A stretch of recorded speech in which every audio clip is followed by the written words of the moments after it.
భూమి మీద బ్రతకడానికి, భూమి మీద జీవించడానికి దేవుడు కృప చూపిస్తున్నాడు. అంతేకాకుండా యథార్థముగా ఉన్నది ఉన్నట్టుగా దేవుని పరిచర్య చేయడం కానీ, దేవుని పనిలో ముందు కొనసాగడం కానీ, నీవు నేను కూడా దేవుని దగ్గర యథార్థత అంటే దానికి మనం చెప్పాలంటే నమ్మకముగా దేవుని సందులో ఎవరైతే ఉన్నారో వారి జీవితంలో మొట్టమొదటి ఏమొస్తుందంట? వెలుగు. రెండవది వారి కటాక్షమును వాత్సల్యతను నీతియు గలవారు.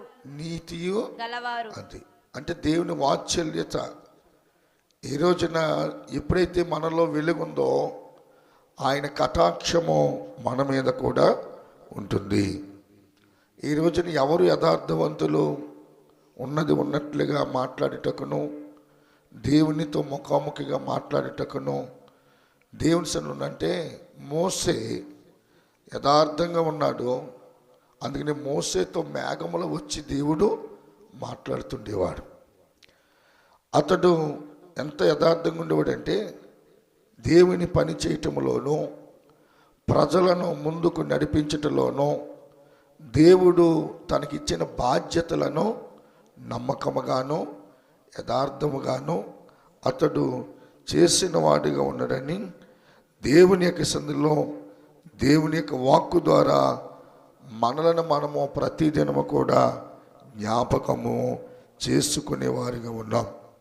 మరి ఈ రోజున దేవుడు మనకి యథార్థత అనే దాన్ని ఇంకా తెలుగులో అనువదించాలంటే నిజాయితీ పరులు, నీతికి నిలబడేవారు.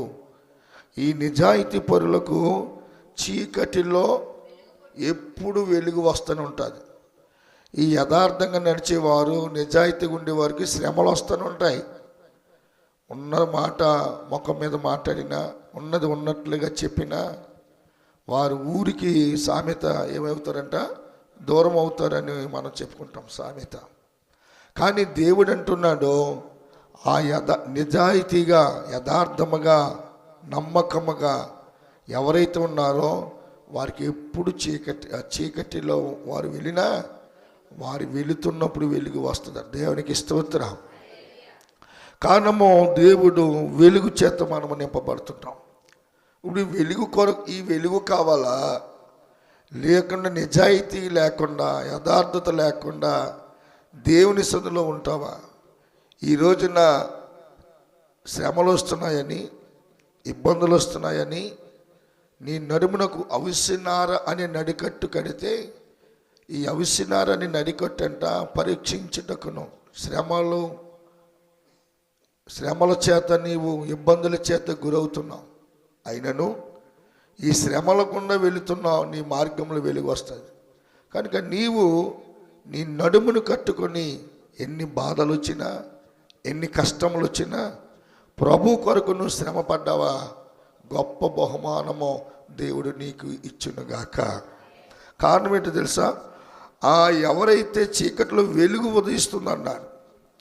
ఈ యొక్క వెలుగు ఎలాగుంటుంది? గత దినాన్ని చెప్ప 97వ కీర్తన 11వ చరణంలో అంటున్నాడు, న్యాయవంతులకు వెలుగును వెదజల్లుతాడు. జల్లుట ఒక వ్యవసాయం చేస్తున్నప్పుడు విత్తనాలు ఎలాగైతే మనం జల్లుతుంటామో, ఇదిగో తీసుకో, వెలుగు తీసుకో, నీకు, నీ కుమారులకు, నీ బిడ్డలకు ఈ దినమంతా వెలుగు. 97వ కీర్తన 11వ చరణం. నీతిమంతుల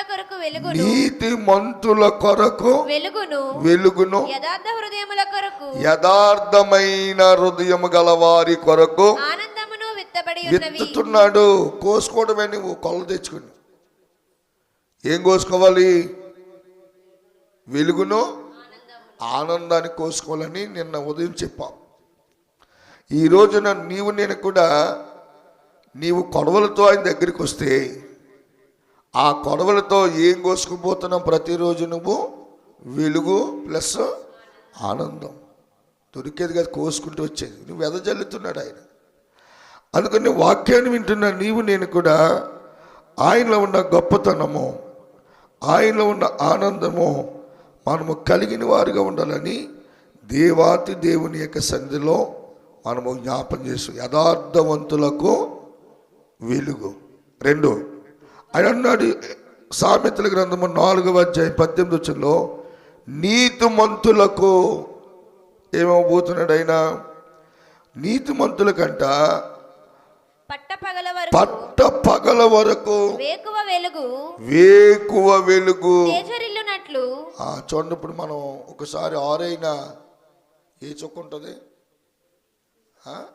దాన్ని ఏ చొక్క అంటారు? ఆరైపోయినా మొత్తం భూలోకం అంతా వెలుగు వచ్చినా ఆ చొక్క అలాగుంటుంది. వేకు చొక్క అంటారు దాన్ని. చూడకపోతే టిఫిన్ చేశాక ఆ చొక్కల పట్ట పగల వరకు వేకువ వెలుగు నీ జీవితంలో అలా ఉండును గాక. మొదటి మాట ఏమన్నాను? యథార్థవంతులకు వెలుగు. 2వది నీతిమంతులకు ఏ వెలుగట? నీతిమంతులకు వాత్సల్యత. ఆయన నీ మీద ప్రేమించే దేవుడు. ఈరోజు నీ మాటలు వింటున్న నీవు నేను కూడా ఆ వెలుగు మన మీద ఉండాలి. ఆ వెలుగు మన మీద ఉదయించాలంటే నిజాయితీగా, నీతిగా, యథార్థతతో ప్రభు పాదాలు పట్టుకుని గోజాడుచుంటే నీ మార్గంలో వెలుగు ఉదయించెను. కనుక తర్వాత అంటున్నాడు ఆయన వెదజల్లాడు ఆనందాన్ని. 2వది వెలుగును. కనుక నువ్వేం చేయాలి? వెదజల్లావు, అది మొక్క బయలుదేరుతుంది. దాని ఫలాలు కోసుకోవాలి, తినాలి.